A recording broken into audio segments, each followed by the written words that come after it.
What we're going to talk about today is a couple things, but it all deals with 14C, which is a special certificate that were issued by the Department of Labor that allows us to pay special wages based on productivity. And right now, the federal government is looking at repealing 14C, which means they're looking at ending it. And what 14C allows us to do is pay people with disabilities a wage less than minimum wage based on their productivity, because we couldn't afford to pay everybody minimum wage if they're not 100% productive or close to 100% productive. Basically, most of our people in our program, not everybody, but the majority of people are about 30 to 35% in regards to productivity compared to someone without any disability. So our work centers right now, we moved into what's called an integrated business model, well, actually fully integrated into it in January of this year. Did you butter your corn while I'm What that means is we have both people with disabilities and people without disabilities working on our employment options in those integrated businesses. In St. Lawrence County right now, it's primarily the New York Air Brake, repackaging of hydraulic brake repair kits, and that has expanded tremendously, and Ogdensburg's doing a great job of producing those packets for the New York Air Brake. They're very happy. We do a smaller portion of them in Jefferson, not nearly as many as we do in St. Lawrence, but Jefferson also produces equipment folders for the U.S. Army, tags for the U.S. Army. It does binders for our NYSED contracts with New York State. It has a large print shop. It has a relationship with Impacto, a Canadian company that we do safety equipment. We produce one product for them in Jefferson County. It's a rubber boot with a steel toe on it that you can put over your shoe when you go on a construction site. And then we also do all the pick and pack orders for the United States for Impacto. So the orders come in through Amazon, and we pack the order and ship it out. And then we have a UPS store that's hooked to the building also. But both businesses do a great job, provide lots of opportunities for people with disabilities to work. And what the repeal of 14C is going to do. 1 second, I gotta get up here. Oh, Heather, you have a question? Yes, so at Productions Unlimited in Watertown, New York, we have people with and without disabilities working there together. Yes. Okay.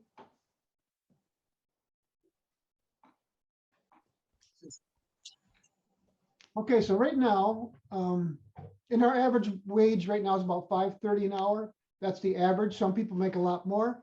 Some people make a little bit less.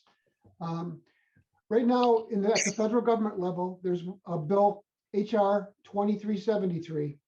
And what that's doing is looking at moving everyone into integrated competitive employment and eliminating the option for people to work under 14C that aren't able to work competitively, basically.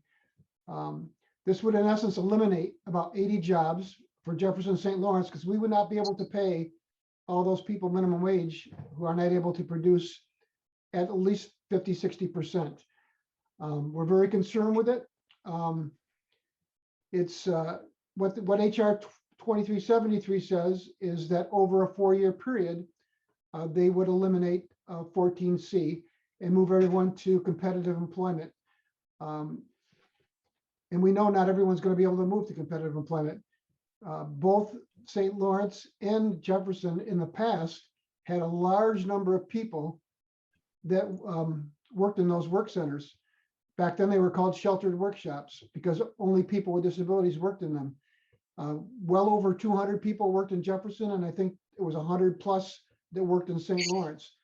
What's happened over time is a lot of those people have gone on to competitive employment or retired. So we've taken basically everyone that can. There's still probably some people that we can move eventually into competitive employment, but a large majority of people will not be successful in that realm. So right now we are working, we have a work group through the ARC of New York, through the Executive Director Association. I've been leading that for almost a year now. And we'll talk a little bit more about that in a few minutes. The other issue at the state level is there's an assembly bill.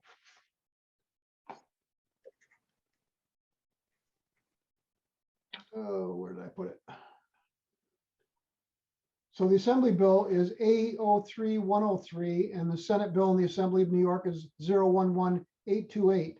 Those have been introduced by Steck and Burdick in the Senate, Steck in the Assembly. And the bill basically eliminates the use of 14C, period. There's no timeline. There is no money available for the transition. And so we're very concerned about that.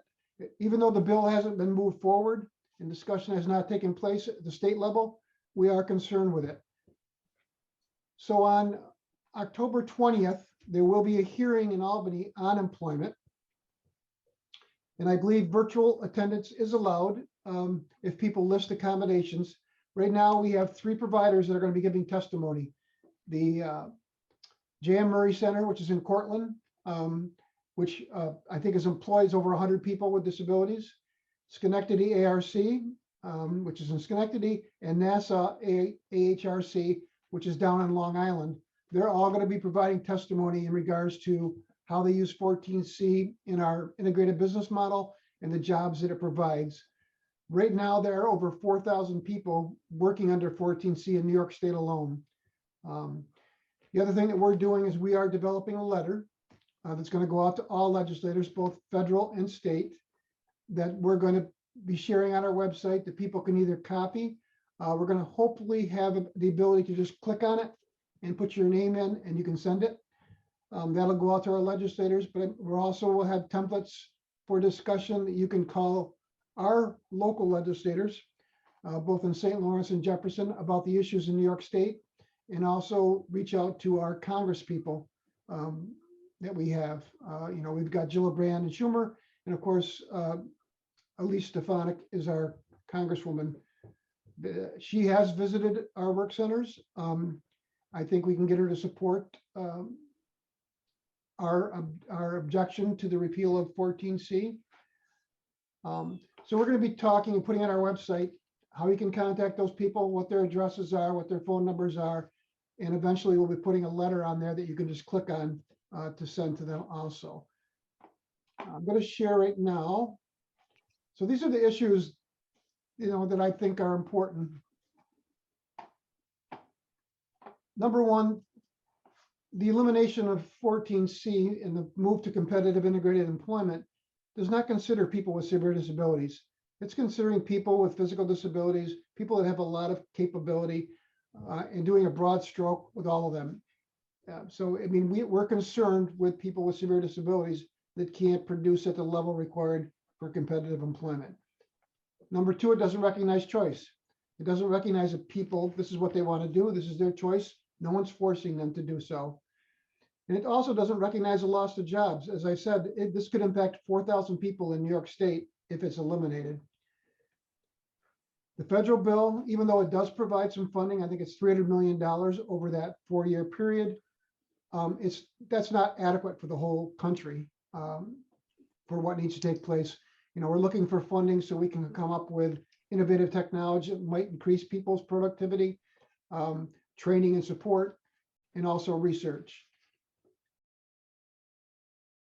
The timeline is 4 years. We think that's too short of a period of time to get ready for this. We're pushing for a longer period of time, up to 10 years.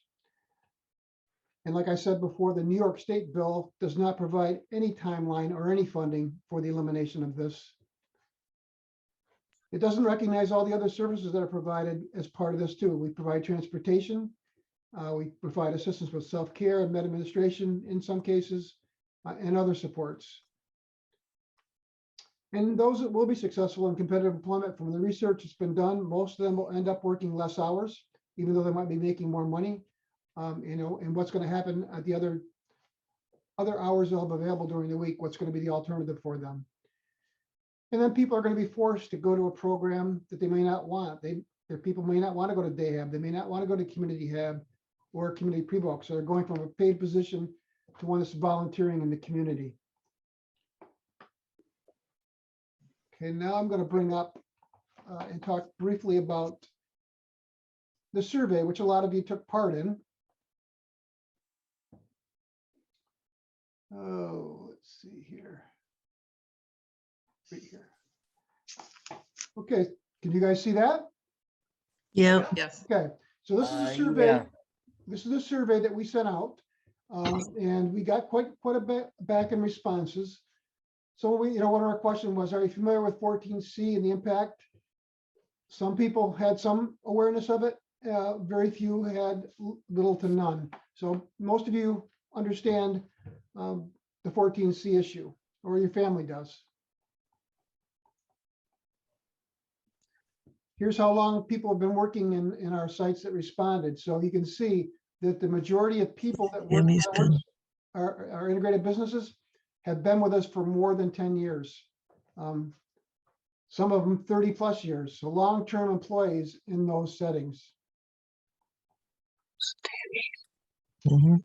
And this is what people do with the money they earn. They pay, a lot of them pay their bills. They have spending money available to do the things they want. People go on trips and other activities. So the money is important. And I'm sure all of you can testify to that. If you weren't able to participate in the employment training center, what would you do? Or this question is, what else do you do besides work in our integrated business? Some people are in community pre-book part-time. Some people are involved with Pathways, Community Hab. Some people go to day hab part-time. And then a lot of you work full-time in the work center. We asked about social connections, and people, responded, yes, the majority of people do enjoy the social interaction they have at work with their coworkers and with the staff. If 14C ended, would you be able to maintain alternate employment? The majority of people said no, that they would not be able to do so. And the majority of people said that it would also impact social relationships and the ability to interact with both peers and staff. And then we asked the question, if you had alternate employment besides working in our integrated businesses, would you be able to get transportation? And the majority said that you could find transportation. Or no, that's a concern, excuse me. The transportation would be a concern. And then we talked about what else would you use for transportation. You talked about family, people, bringing people to work, or public transportation would be primarily what's out there. And then these are some of the responses that we got. If you could find alternate employment in the community, some people said they didn't think that would work for them. Some people were looking to work 5 days, 6 hours a week. I'm not sure if that could be done. Because they're not, they have to make accommodations for those people, and they probably wouldn't hire them. Yeah, so I mean, if there are people out there, or family thinks that their loved one would be able to work in a competitive employment environment, we want to know, because we'll assist you in doing so right now. It could be a combination of working in the community and working with us. The other issue we have with people working in the community with minimum wage is, if you're under SSI or SSA, you're going to be held to your income restrictions in regards to how much you can work to maintain your benefits.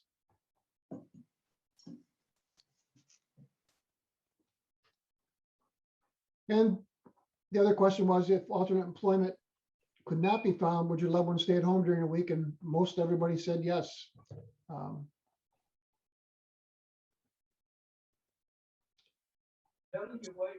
And here's, if you don't believe alternate employment would be an option, what programs do you believe your family would attend? Some people mentioned day hab, some people mentioned pre-book. A lot of people don't know. And some people said they would not be able to be left alone in the community. I don't know what ProVac is. Then we asked about if people were aware of other programs and supports. It was about 50-50. Half of you said yes, half of you said no. would a loss of income be significant on the family or the person we support? And majority say yes. So as you can see, I think most people are happy with the integrated business model we have right now. They're happy with what's being done. They have concerns in regards to what would happen if 14C is eliminated. So what we're looking for is, if you are interested,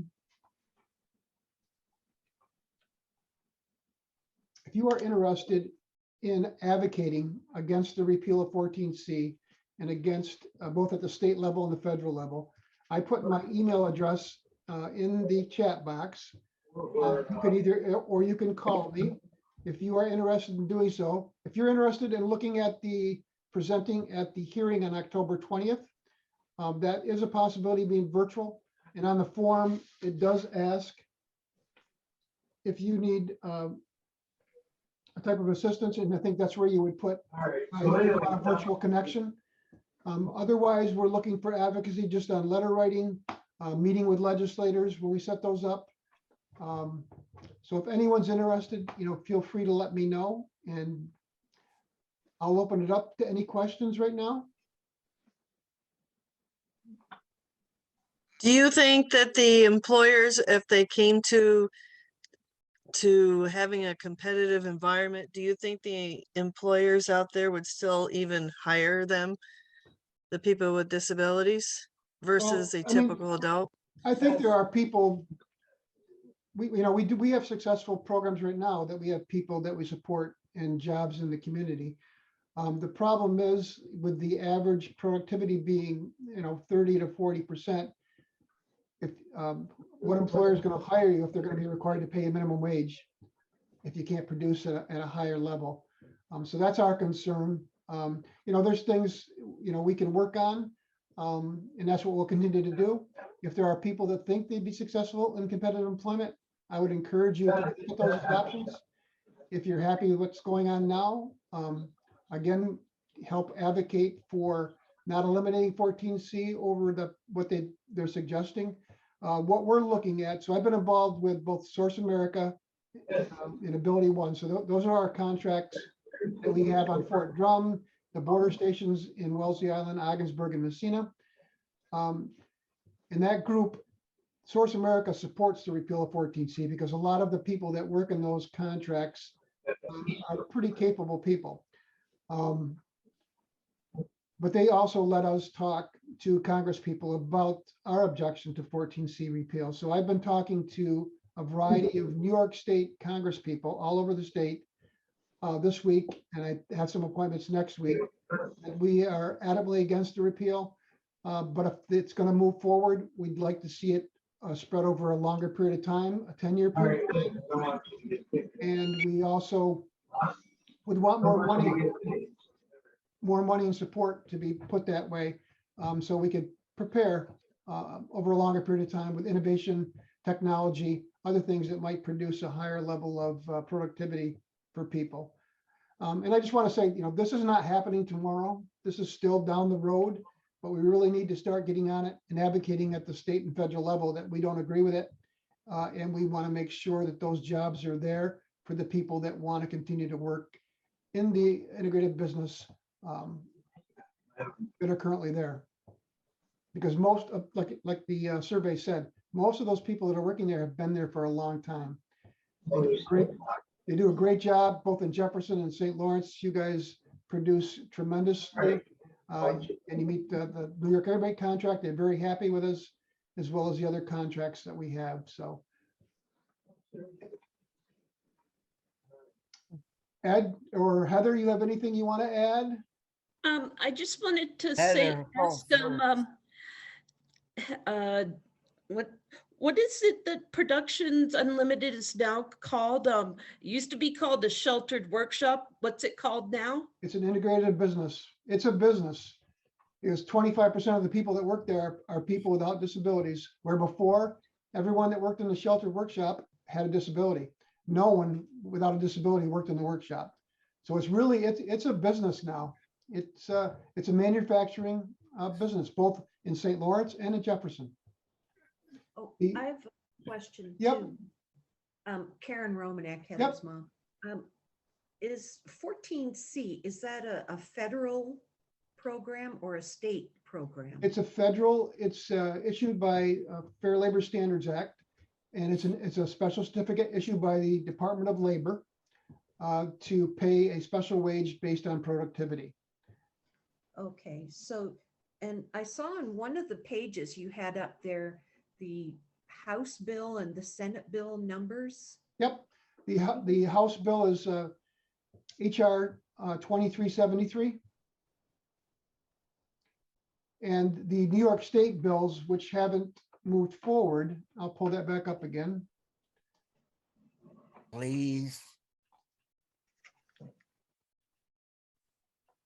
Okay, Assembly Bill A 03103. Senate. Is that the New York State Senate or? Yes, New York State. It's just it's the companion bill to the Assembly bill.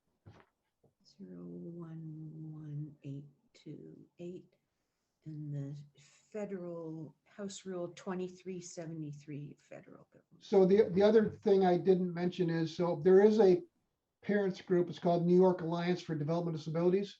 I've been working with them and Jackie Sauter from St. Lawrence. Yeah, that what I heard. Yep, she belongs to it, and we've been working with Assemblyman Tom Abenati, who's down by, I think he's by New York City above it in one of those counties, Westchester, I believe. And then Missy Miller, she's on the Assembly too. Both of them are part of this hearing also that's coming forth for unemployment. So they're aware of the issues. We've been talking about them, and actually both of them have children with disabilities, and Tom Abenati was able to stop this bill last time it was introduced, and he's going to do so again in New York State. I got a question actually on this one. Okay, go ahead. With the people at the workshop, if they don't pass or they fail to repeal the 14C, does the people at the workshop get affected? Yes, if the 14C repeal went through and they ended it, then yes, we would have to look closely at, there would be people that would lose their jobs. But again, I want to premise, this isn't happening right now. It's something that might happen in the future, and we want to stop it before it happens. So nobody's going to lose their job in the next 3 or 4 years. It's something we want to get ahead of it and try to stop it before it moves forward, or at least get it changed a little bit. I agree. I agree too. And I also want to say is, I think we should keep these integrated businesses that have people with disabilities and without disabilities working together open, because what works with one person doesn't always work for another. And I know a lot of people think that, oh, these workshops are like segregation, but now when you think of them, they're not, because they have people with and without disabilities working together. Yep. They are a business now. When New York State was going to close the workshops, this was a solution to not closing them, was to move them into a integrated business. And but what happened is, on January, we lost funding for direct sheltered workshop, and we lost funding for long-term sheltered employment, which was about $800,000. So we have to make that up with what we produce and the products and contracts that we get. So we continue to look at what other things we can do, both in St. Lawrence and Jefferson. We are in Jefferson, we are looking right now. We did do another contract that might happen up in St. Lawrence too, but the air brakes taking all their time. Is we repackage number 10 and number 5 cans of fruits, vegetables, and soups. We make a variety pack out of single packs. We've only done one order. We're hoping it'll take off, and we'll continue to look at those options. I mean, I would love to be able to reopen Messina at some time if we can, if we can find the right product line to move into there. I got a question on the food packaging. Well, the workshop here in the Berg, we're trying to get that at the workshop, but I don't know what happened because it was supposed to get that last year.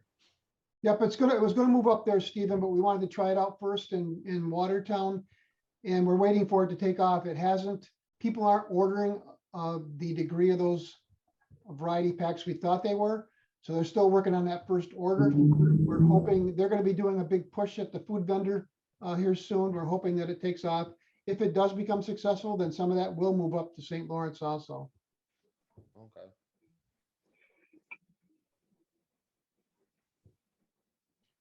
So again, I'm looking for people that want to advocate either at any level, either at the hearing or if they want to assist in letter writing campaigns or meeting with legislators. Just let us know. We're going to put the information on the website once we get it organized. But we have been working on this issue for about a year now. And we will be presenting at the October 20th hearing. We do have some self-advocates and some family members that are also going to be getting on there. The other thing that I'm looking for volunteers for is we're going to do a video of both the people that work in the work center as well as their family members about why the work center is important and why 14C is not a good idea to be eliminated. I'd like to help, Howie. Okay. I like to help too, as well. Me too. All right. And Heather, I'm going to reach out to you tomorrow because I want you to come over or I can come over to you for the picture for your Self-Advocate of the Year Award from the Arc of New York. Okay, what time? Nice. I'll email you tomorrow morning, okay? We'll set up a time. All right. But I have a couple things for you and we can take your picture also. And then you're going to take part in that also when. John took some of me today, John Leo. Oh, did he? Yes. Okay. Well, they sent you a nice gift, so I'll be giving that to you. You're going to be surprised. Okay. So both, just so everyone knows, Heather is, as she mentioned, she's a self-advocate consultant in Jefferson County, and Ed is in St. Lawrence. They both work with the people we support on issues. They also work with the staff and myself to advocate and address issues. They work on training our staff, and both are actively involved in a variety of things, from self-advocacy to Ed's involved with Life Plan, the Care Coordination Organization. Thanks a lot, Howie. So they both do a great job, and they're paid positions, and they do well. Put my name out there, why don't you? What, Ed? Put my name out there, why don't you? Ed, you love your name being out there, so we're just keep on doing it. It's gonna cost you, It already is. especially you. Well, anybody have any other questions? Mhm. So just reach out to me. I'll also put my number on the chat. Let me stop the share. I already got your number. Yeah, I know you do. Don't get smart. Where is my chat? I don't know, where's your secretary? Okay, here we go. Here's my phone number that I can be reached. If I'm not in Watertown and out to St. Lawrence, then my administrative assistant will find me. So there's my number to call and leave a message and I'll get back to you. I'm interested in advocating. So it's 315-836-1230. Yeah, what's his name? Howie, a question Howie came in Jensen. because New York Airbrake, it put out news today that they're closing their spot in Watertown. So 125 jobs will be lost. So there's a question about that impacting our contracts. I'm not so sure that's going to impact us directly because they still need those kits They're an international company. So we'll have to take I saw that. I don't think that really directly impacts us at this point in time. I think we still might be producing those kits for them.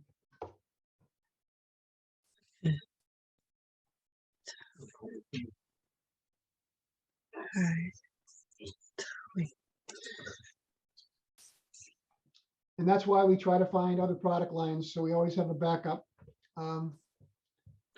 for those things that we want to do in the work center. We have great workers. We are also right now looking at another packaging opportunity with a vendor here in Watertown, and that can be done in St. Lawrence also. And then we're looking with Source America. They have packaging order opportunities also, and we're looking at some of those too.